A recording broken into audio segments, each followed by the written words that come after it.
তার জন্য আমাদের একটা উদ্যোগ আছে। তার জন্য ত্রিপুরাতে আমরা যেমন দুটো ডিস্ট্রিক্টের মধ্যে ISRO is a brand, such a brand, all the students will attract, and it is our request from our state, since you are present, যাতে করে তোমরা অনেক কিছু এখান থেকে হাতে কলমে যে বিজ্ঞান শিক্ষা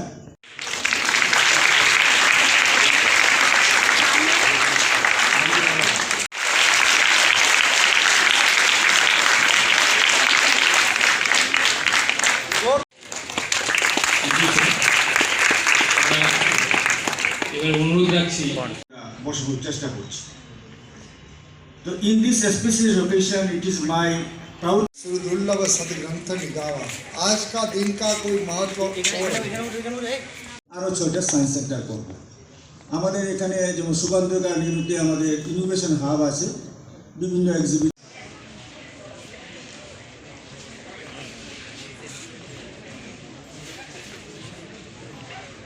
we will be inviting you, sir, and you will be, I think, definitely you will come to join with us. And with this, I once again welcome all of you and convey our sincere thanks and gratitude to all the is Dr. Jayanto Joshi sir. He is an ISRO scientist. We request from our department.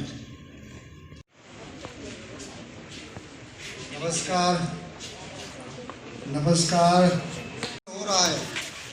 Ramanujan का जन्म जयंती है और इस कार्यक्रम में और हमारी रामानुजन अमृत भारत यात्रा भी आज खत्म हो रही है। There was some spelling or like that. Side business was there, but when Anand sir was there, really we were very much. 2016, I got that opportunity to meet with such a personality at Kolkata ATI. During our orientation program. तो इस बात को आप याद रखिएगा कि कोई रामानुजन बनता है तो कहीं ना कहीं से उसका सोर्स ऑफ इंस्पिरेशन रहता है।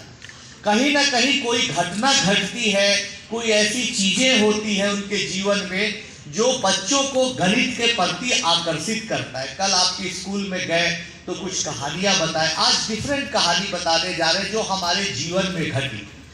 रामानुजन के बारे में आप लोग जानते हैं, उनके संघर्ष भरे जीवन के बारे में जानते हैं, मैथमेटिक्स के पूरे दुनिया में उनके कंट्रीब्यूशन के बारे में आप जानते हैं और सुपर 30 के बारे में भी आप जानते हैं, फिल्म देख चुके हैं।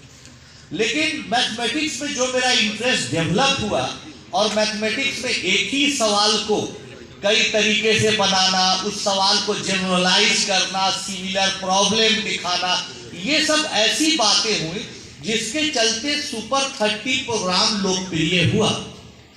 आज ही हमारी सरकार के साथ बात हो रही थी त्रिपुरा गवर्नमेंट में, तो उन लोगों ने कहा कि हम लोग भी सुपर 30 जैसा प्रोग्राम चलाना चाहते हैं। एजुकेशन डिपार्टमेंट के कुछ लोग बातचीत कर रहे थे, तो उसकी सफलता के लिए क्या चाहिए, कितना पैसा लगेगा, कितना भोजन क्या क्या करवाना पड़ेगा, बच्चों को रखने की क्या व्यवस्था करनी पड़ेगी, हमको ये सब कुछ नहीं चाहिए। सुपर 30 के सफलता के लिए चंद्रमौली सर जैसा, राजेश ठाकुर जैसा, जो अपना मेहुल जी जैसा, ब्रजेश जी जैसा डेडिकेटेड टीचर चाहिए, जिन्होंने अपनी जिंदगी को बच्चों को पढ़ाने में, मैथ में इंटरेस्ट जगाने में लगा दिए। ऐसी चीजें चाहिए। और ऐसी चीजें कब बनती हैं? जब इस तरह के कार्यक्रम होते हैं और हमारे प्यारे प्यारे बच्चे बच्ची आते हैं।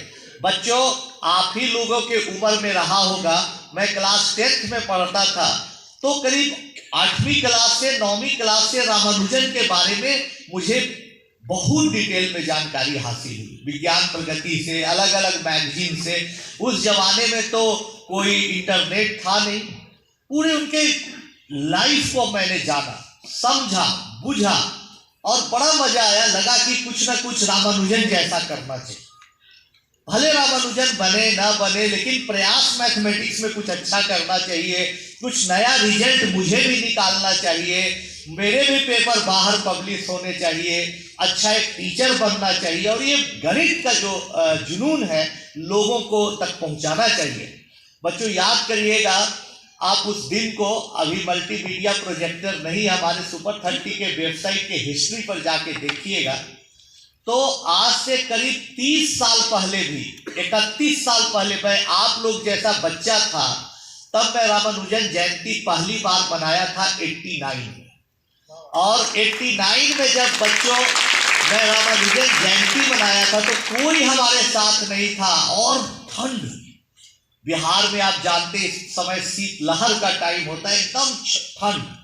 तो हम लोगों ने सोचा कि क्या किया जाए भाई, मैथमेटिक्स में आज चंद्रमौली साहब आप लोगों के बीच आए, आप इसको एक कार्यक्रम मत समझिएगा कि वो रामानुजन का जयंती है, रस्म अदायगी है, प्रणाम किया, फूलमाला हुआ, चल गए। इस कार्यक्रम का उद्देश्य समझिएगा, कोई आदमी 82 दिन चलते हुए आपके पास आ रहा है, बच्चों अपने जीवन को लगा रहा है इस उम्मीद में कि देश को कुछ नया रामानुजन मिले। रामानुजन के बाद कोई ऐसा मैथमेटिशियन अभी तक नहीं हुआ जिसका इतना नाम हुआ। तो वैसी प्रतिभाएं छिपी हुई हैं हमारे देश में, और आप लोगों में ही, यकीन मानिए कि आप लोगों में है। जब मैं स्वामी विवेकानंद की किताब आप लोगों की उम्र में पढ़ता था तो स्वामी जी कहते थे कि तुम पहाड़ पर चढ़ सकते हो, पहाड़ को टुकड़े टुकड़े में कर सकते हो। मुझे लगता था भाई एक सिंपल दीवार पर नहीं चढ़ सकते हैं, एक पत्थर नहीं तोड़ सकते, तो पहाड़ पर कैसे चढ़ जाएंगे, ये बेकार की बातें हैं। कहते थे भाई तुम समुद्र को पी सकते हो, तुम में ताकत है।